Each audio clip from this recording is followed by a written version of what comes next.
Bodo latest update बयखौबो बरायबाय दिनैनि रादाबखौ फरायदों आं प्रमोद खाख्लारि गिबि निउज आपडेट दङ बलिउडआ फिन सासे साबसिन देंखोगिरिखौ खोमानांबाय भारतनि मुंदांखा मिउजिक कम्पोजार आरो देंखोगिरि बाप्पी लाहिरीआ दिनै अखानायसेयाव मुम्बाइनि क्रिटिक केयार देहा फाहामसालियाव 69 बोसोर बैसोआव जोबथाहांबोयो बिथाङा क्रिटिक केयार देहा फाहामसालियाव फाहामथाय लागासिनो थानाय समावनो जोबथाहांबोयो बिथांनि रुंसारि जानायखौ हादरनि गाहाय मन्त्रि नरेन्द्र मोदी नखर मन्त्रि अमित शाह आसामनि गिबि मन्त्रि डक्टर हिमन्त बिश्व शर्मा बिटिआरनि गाहाय प्रमोद बरो आरो बलिउडनि गोबां देंखोगिरि फावखुंग्रि सावथुन दिहुनगिरिजों लोगोसे गोबां राजखान्थिगिरिफोरा गोथौ दुखु मोननाय फोरमायो UPPL आइजो गांखंनि आफादगिरि बिना गयारिनि बिबुंथि एबसुआ बर' बिमानिफ्राय जोनोम मोननाय जेब्ला बर' बिमाया गथ' जोनोम होनायखौ गारगोन अब्लासो एबसुआ जोबगोन जेब्लासिम बर' बिमाया थांनानै थागोन अब्लासिम एबसुआबो थांनानै थागोन होनना लोगोसे बारग' मन्त्रि प्रमिला रानी ब्रह्म बिथाङा BTC गोरोबथा सानखालि BTC गोरोबथाखौ जाय फालिया बेहा मुंख्लं खाम्फायाव फैनायनि मोन्थाय गैया बुंनायनि सायाव बिथाङा बुङो दि बिटिआरनि गाहाय प्रमोद बर'खौ मुंख्लं खाम्फायाव हाबनो मोन्थाय गैया बुंनाय बाथ्राया जोबोद दुखुनांथाव सासे बिमानि राव बिमानि खुगानिफ्राय बे सोदोबा ओंखारनो नाङामोन होनना आसामनि गिबि मन्त्रि डक्टर हिमन्त बिश्व शर्मानि हेंथायै मोनसेनि उनाव मोनसे एफआइआर तेलेंगाना पुलिसआ आसामनि गिबि मन्त्रिनि हेंथायै केस रेजिस्टार खालामो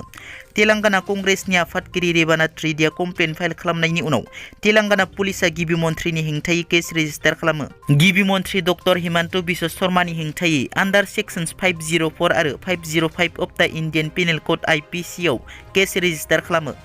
गिबि मन्त्रि बिथाङा AICCनि आफादगिरि सनिया गान्धीखौ बिबुंथिनि गेजेरजों असनमान खालामनायनि थाखाय बिथांनि हेंथायै केस रेजिस्टार खालामो बर'नि गेजेराव गोदान फरायसा आफाद बनस' दानायनि सायाव बारग' मन्त्रि रिहन दैमारिया खुगा खेवदों बिथाङा बुङो दि आं व्यक्तिगत भाबै गोदान फरायसा आफाद दानायाव आंनिफ्राय मदद गैया सोरबा मदद होदों होआ बियो आलादा खोथा नाथाय व्यक्तिगत भाबै आं मदद खालामाखै नाथाय मोनसे खोथा जोंनि फरायसा आफादआ मोनसे माहारियारि आफाद बे आफादआ रावबो राजखान्थि दोलोफोरजों बारा सोमोन्दो लाखिनाङा एबसुआ बिटिआर गोरोबथानि सागानगिरिबाबो कुनु राजखान्थि दोलो नङा बियो मोनसे फरायसा आफादसो दफाफोरखौ जुदि जाफुंहोनोब्ला एबसुआ जुदि सरकारजोंनो हाबना थायोब्ला बिथांमोना समस्याफोरखौ समाधान खालामनो हानाय नङा सक्तिनि दफाफोरखौ इमप्लिमेन्ट खालामनो हानाय नङा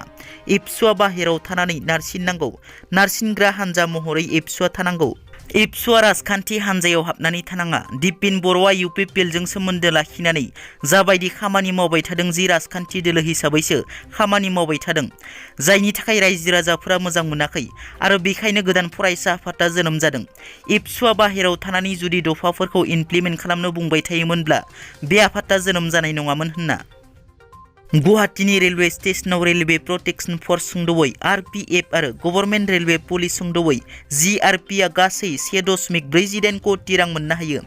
RPF आरो GRP स्टाफआ गुवाहाटी रेलवे स्टेशननि पल्टन बाजार गेटआव चेकिं डिउटियाव थाबाय थानाय समाव साथाम सुबुङा दैखांना लांनाय सुटकेसखौ हमनो मोनो बे सुटकेसआव गासै 1.48 कोटि रां दंमोन सोंथि खालामनायाव साथाम सुबुङा गावसोरखौ फालांगिरि होनना बुंना लायो आरो बे रांखौ माखासे फालांगिनि बेथननि थाखाय लांनाय जादों होनना फोरमायो नाथाय बिथांमोना जेबो आयेन फोरमान बिलाइ दिन्थिनो हायैलाय बिथांमोनखौ GRPS मावख'आव लांनाय जायो हमजानाय साथाम सुबुंखौ मिरुतनि अभिषेक शर्मा हिमाचल प्रदेशनि पवन कुमार आरो उमेश सानज'शी होनना सिनायथिनाय जादों बिश्वनाथ आरो लखिमपुर जिल्लानि सिमायाव बिक्रमपुर ओनसोलनि सिङाव थानाय सेसा दालांनि सिङाव फैगौ 19 फेब्रुवारिनिफ्राय 1 मार्चसिम गासै 11 साननि थाखाय सेसा रुगुं फेस्टिभेल खुंनो लानायखौ दोनथ'सिगोन होनना फोसावफिनबाय बे फेस्टिभेलखौ बारग' NDP एबसुआबो गोख्रोङै लाइजामनि गेजेरजों बन्द' खालामनो दाबि खालामो बे फेस्टिभेल खुंनो लानाय जायगायाव फैनानै रायजो राजा आरो माखासे आफादनि दैदेनगिरिफोरा फैनानै बादा होफैयो मख'नो गोनांदि बे फेस्टिभेलाव बेलासिनि हारिमु दिन्थिफुंनाय हाबाफारियाव बाहागो लानो गोनांमोन देंखोगिरि बिराज मोसाहारि आरो बर'नि इउटिउबार गेमस्रि दैमारि बिथाङा बिटिआर सरकारा मैया रायजो बेंगिरि जगदीश मुखीनि नुजाथिनायाव बड'लेण्ड सुपार 50 मिशनखौ बेखेवो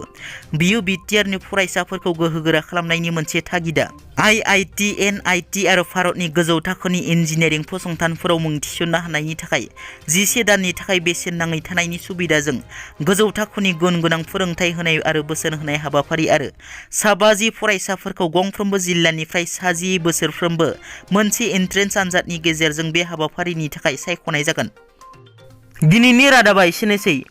नोंथांमोना जुदि आंनि चेनेलखौ दासिमबो साबस्क्राइब खालामाखै अन्नानै साबस्क्राइब खालाम। गोजोन्थों।